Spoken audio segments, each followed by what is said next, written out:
Hello， 我係 Blue Magic 嘅研發人，我叫 Kilau 啦。當你睇到呢條片嘅時候，可能你已經接觸到我哋嘅 product 啦。咁我第一件事咧就要講俾大家知，究竟點樣去裝嵌啦。我哋圖嗰度咧就有個 IEC 嘅供嘅，咁呢個咧就係輸入端嚟嘅。你將原本嘅器材嘅電源線咧就掹開，然後跟住插落去呢個輸入端就已經 OK 嘅啦。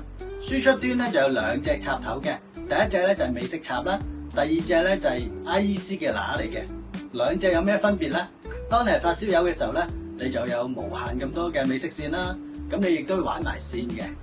咁但係當你唔係發燒友嘅時候咧，咁你係普通嘅用家嘅時候咧，咁你就會可以用 IEC 啦，因為 IEC 咧有3個配置俾你嘅。咁第一個咧就係米奇老鼠啦，第二個咧就係8字頭啦，咁當然有 IEC 啦。咁啊，我哋個 product 嗰度咧，我哋去睇一睇我哋嘅圖啦。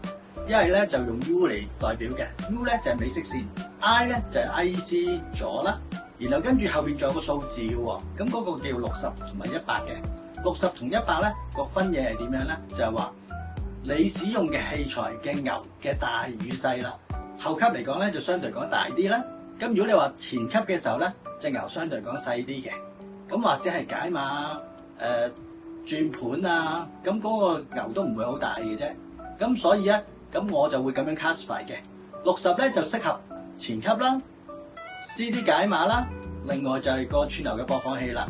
咁呢個都幾適合嘅。100咧就適合啲石嘅後級啦，另外就膽機啦。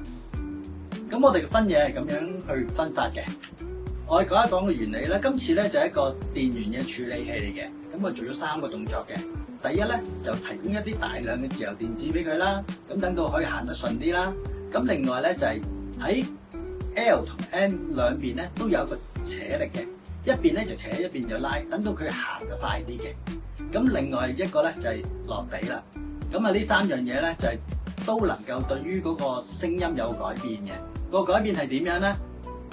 力感好咗啦，密度高咗啦，像真度高咗嘅。咁呢3樣嘢咧都係發燒友夢寐以求嘅東西嚟嘅。係咪一買翻去插着就會好聲咧？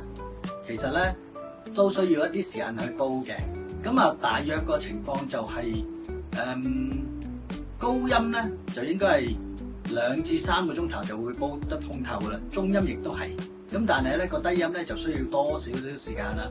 咁同埋咧，當你換器材嘅時候咧，咁你都有少少時間嘅煲練嘅，咁大家可以留意翻呢樣嘢啦。咁啊唔好一插落去就覺得咦